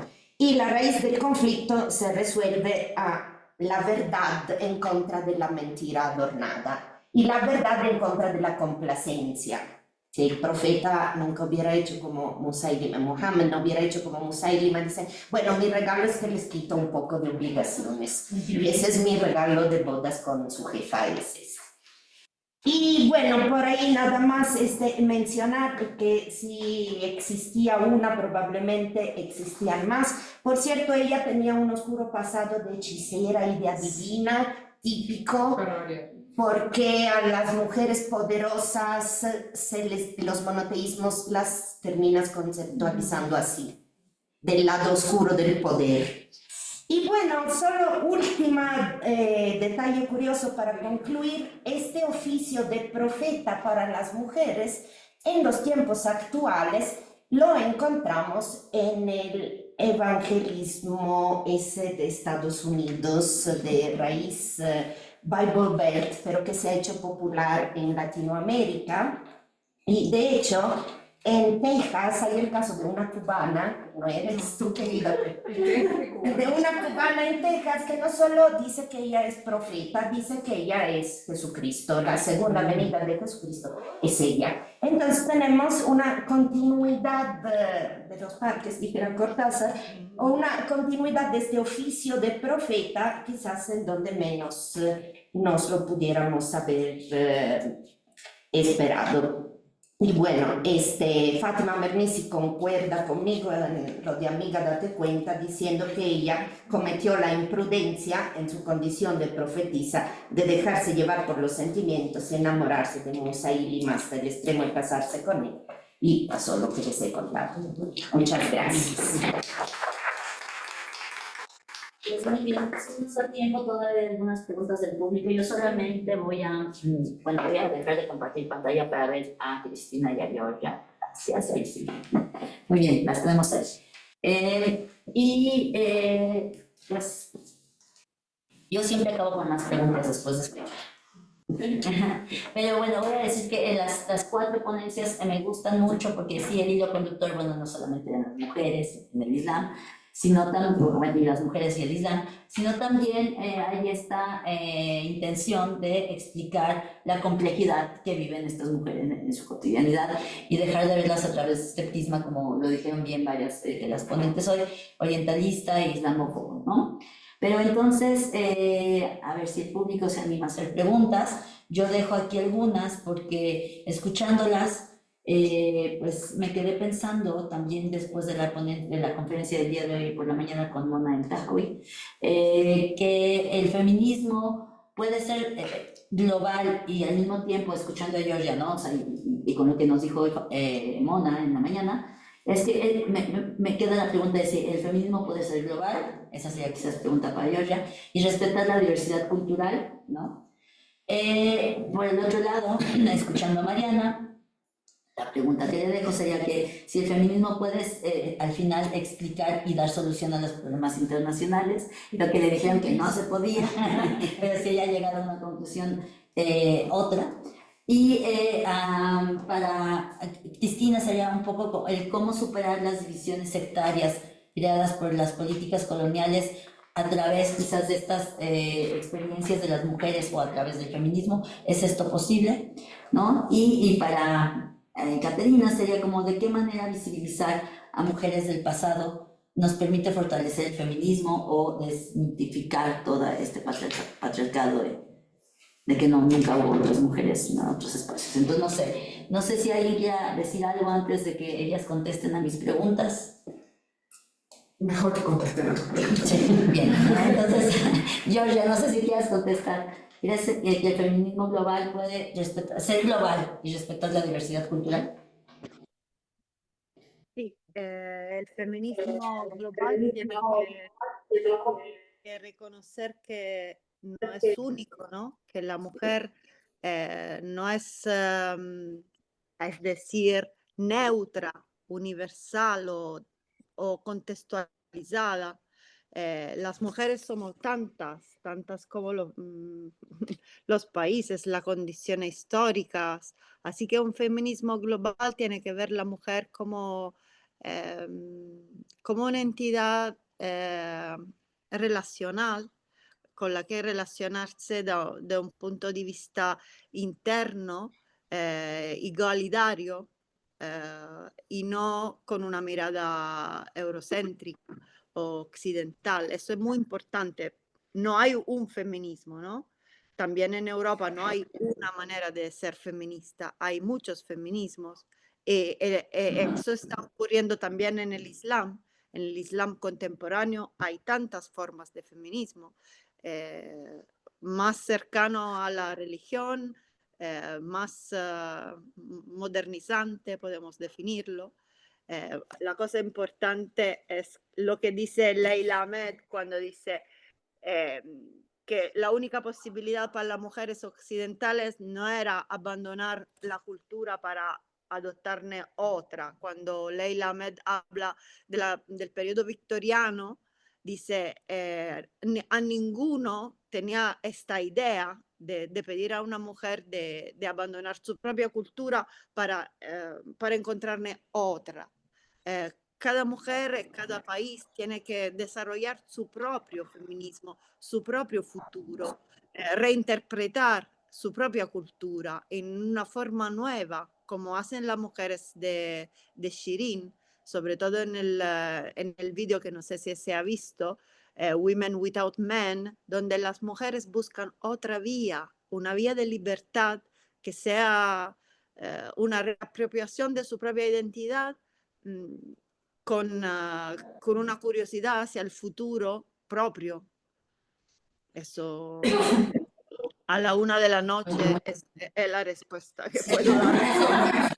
Muchísimas gracias, ha sido bastante claro. Mariana, entonces, ¿qué le dirías a esos profesores que te dijeron que el feminismo no puede explicar ni dar solución a los problemas internacionales? No, definitivamente el feminismo es muy pertinente y es muy necesario también para analizar la situación global y las relaciones internacionales. De hecho, una de las primeras cosas que cuestionan las feministas en las relaciones internacionales es que toda la construcción del Estado y de la disciplina de relaciones internacionales pues está basada en lo masculino, en las referencias que tenemos de lo masculino, ¿no? El cómo se hace la guerra, el cómo se gobiernan los estados, todo es con lógicas masculinas, que esa sería la primera crítica, ¿no? Por eso es muy pertinente, empezando por ahí, ¿no? Y por otro lado, los feminismos desde relaciones internacionales han hablado mucho sobre voltear a ver justo a estos actores de los que generalmente no se habla, ¿no? Porque la alta política de relaciones internacionales son los presidentes, los primeros ministros, los secretarios de guerra, ¿no? Cuando en realidad quienes sufren y quienes viven y quienes encarnan todas las consecuencias de la geopolítica, pues son personas comunes, ¿no? Personas comunes y entre ellas mujeres que tienen un tipo muy particular también de violencias y de consecuencias muy específicas que también se inscriben en la cuestión del género. Sin embargo, también creo que me gustaría destacar que considero que el feminismo no es suficiente tampoco. Creo que también hay que meter otros marcos de análisis como el orientalismo, como el decolonialismo, que también nos permiten ver otros tipos de mujeres y nos permiten ver otro tipo de violencias que también es necesario reconocer, volver a ver y atender, ¿no? Okay, sí, las intersecciones que también has mencionado, ¿no? Muchas gracias. Entonces, Cristina, ¿sí crees que, bueno, creo que por ahí va tu ponencia, ¿no? Que estas divisiones sectarias creadas por estas políticas coloniales, precisamente en el caso de Siria, se pueden superar a través de las experiencias de las mujeres en Rojava? ¿O cómo nos pueden ayudar a superarlas? Sí. Sí, gracias, Nofred, por la pregunta. Sí, yo creo que primero Siria, después de 10, bueno, más de 10 años de guerra, necesita pasar por un proceso paulatino de reconciliación interna, ¿no? De la propia población y de sus múltiples sectores y posicionamientos políticos, ¿no? Eso es lo primero, ¿no? A nivel nacional y por el contexto de conflicto que viene, ¿no? Y eso, por supuesto, el proceso de reparación y de impartición de justicia es paulatino y se requiere voluntad política para que ocurra. Y por otro lado, en cuanto a superar las divisiones sectarias y si la propuesta de las mujeres kurdas principalmente, pero no solamente, ayudaría, yo creo que sí, en tanto que están proponiendo justo un modelo de convivencia de entrada que permite pues tener una gobernanza mucho más inclusiva, ¿no?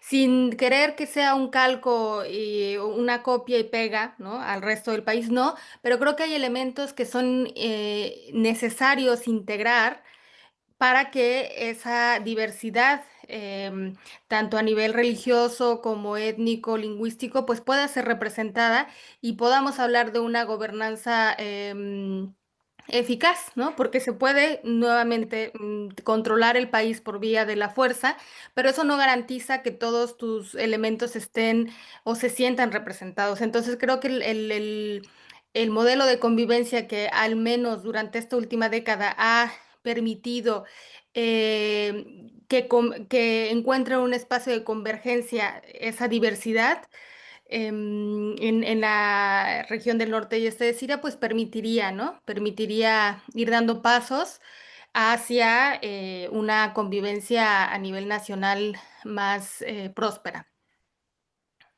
Gracias. Y Caterina, para volver contigo, ¿de qué manera visibilizar estas historias de mujeres del pasado, así que dimos ese salto cuántico, nos permite fortalecer el feminismo y combatir ese patriarcado, ese triángulo patriarcal del cual nos habló Mona en Morelia y también aquí, que es el patriarcado en la calle, en la casa y en el Estado?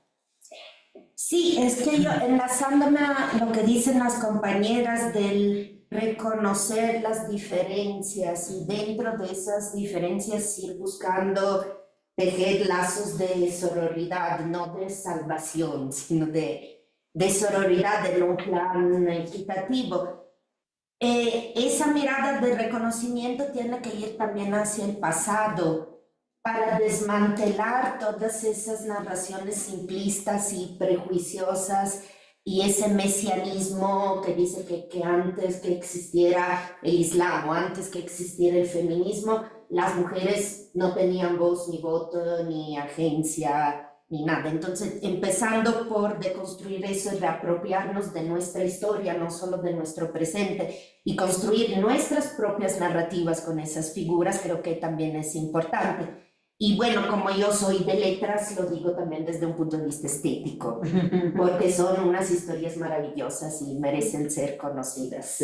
Y muchas veces nos dejan sorprendidas y con uno que otro prejuicio roto, que creo que es lo mejor que se puede pedir, la ruptura de los prejuicios. Así es, y ahí solo retomo que creo que en la ponencia de Mariana y justo está de Caterina, pero que también de alguna manera se puede apreciar en las otras dos, queda claro que el trabajo que están haciendo aquí nuestras colegas es visibilizar precisamente esas cosas, o sea, que por ahí Mariana lo dijo muy claramente, ¿no? ¿Por qué no sabemos de estas pequeñas batallas que han ganado las mujeres afganas en su casa? Porque son de noticia, porque pues no es la gran lucha contra el Estado precisamente, y porque mientras no sepamos esas historias vamos a seguir creyendo que esas mujeres, como lo dijo yo, ya tienen que ser salvadas, ¿no? Y ahí tenemos el caso de Siria, que estas mujeres han logrado crear pues sí, o sea, no nada más tener el 50% de representación, sino de estar empujando que esto sea algo que esta forma de representación que vaya desde lo local hasta lo ¿no? General, nacional, pues pueda ser precisamente aplicada en otros espacios en Siria. Y para eso se necesita también crear las narrativas y nutrirnos de esas maravillosas mujeres que fueron heroínas en su época y que tampoco nos lo cuentan por algo, ¿no? Entonces, pues no sé si alguien quiere alguna otra pregunta. Sí. ¿Puedes decir o recomendar dónde podemos leer como este tipo, si se pueden leer en algún lado, este tipo de narrativas? Como la historia de Sajar, no hay mucho en español sobre todo. Okay. Hay algo por ahí, bueno, en árabe, en inglés y en francés. En español escribiré un artículo próximamente. Muchas de estas historias justo es parte de, no están traducidas. Hay que estar escarbando para enterarse. Y las historias actuales tampoco alguien las está recogiendo. Ah, no, esas sí más. ¿Y esas dónde las podríamos como? Pues, por ejemplo, por lo menos desde mi lado, hay unos proyectos ya muy consolidados de mujeres afganas, por ejemplo, que tienen un periódico que se llama Sun Times. El Sun Times es escrito completamente por mujeres afganas, cuenta historias de mujeres afganas. ¿Cómo se escribe Sun? Con Z. ¿Con Z? Z-A-N Times. Sí, O sea, Sun Times. Ajá, el Sun Times se cuenta historias de mujeres afganas, también tiene me parece radio y televisión, que igual se llama Sun, ¿Y Y se puede consultar en internet? sí, se puede consultar en internet. También hay, ya no me dio tiempo a hablar tanto de ese movimiento, pero hay un grupo de mujeres que es el Movimiento Revolucionario de Mujeres Afganas. Sus iniciales son RAWA, R-A-W-A. Ellas me parece que están como desde los años 70 el movimiento, como desde el 76. Y ellas fueron una de las primeras en utilizar muchos recursos tecnológicos para estar documentando su incidencia, pues todo lo que les sucedía. Entonces, en su página de internet, ahí tienen mucho contenido, tienen videos, tienen poemas, tienen muchos pronunciamientos también sobre situaciones que han ido pasando. También me parece que tienen un canal de YouTube donde han subido ahí varias cosas. R-W-A. R-A, R-A-W-A. Ajá. Eso, y pues la verdad es cierto, sí es un poco tener que estar buscando, igual para la investigación, por ejemplo, de cómo se vivió, cómo vivieron ellas la intervención. La mayoría de los textos están en inglés y pues sí es como estarle rascando para encontrar estas historias.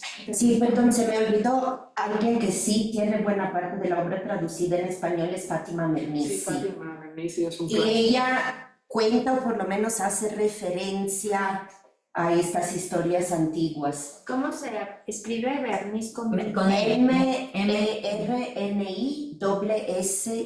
Mernissi, que fue una socióloga marroquí.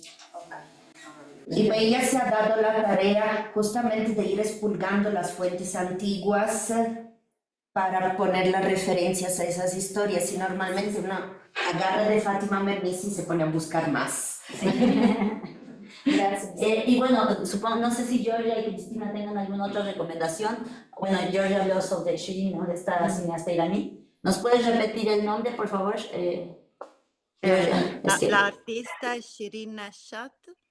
La artista es una Sí, artista ella es internacional que una- vive en los Estados Unidos.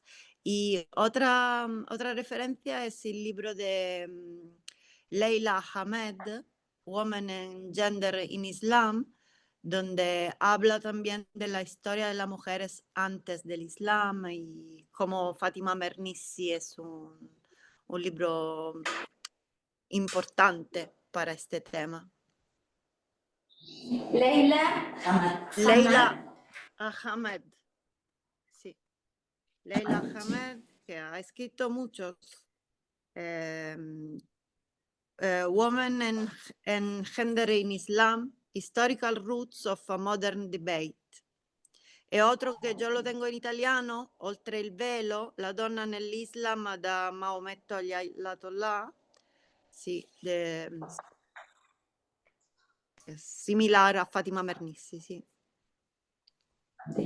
La película que nos dijiste, ¿puedes repetir el nombre? La de los hombres. Women Without Men. Mujeres sin nombres. Las películas de Shirin Neshat son una de Fury, la que anticipa el movimiento Zen, di Donna, Vita, Libertad, Women, perdona que a la 1 de la noche hablar en otra lengua así es un poco...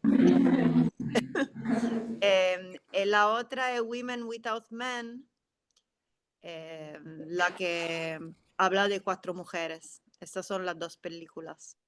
Si no, ella ha hecho un montón de fotografías y videoinstalaciones. Yo he escrito muchos artículos sobre ella, hice mi tesis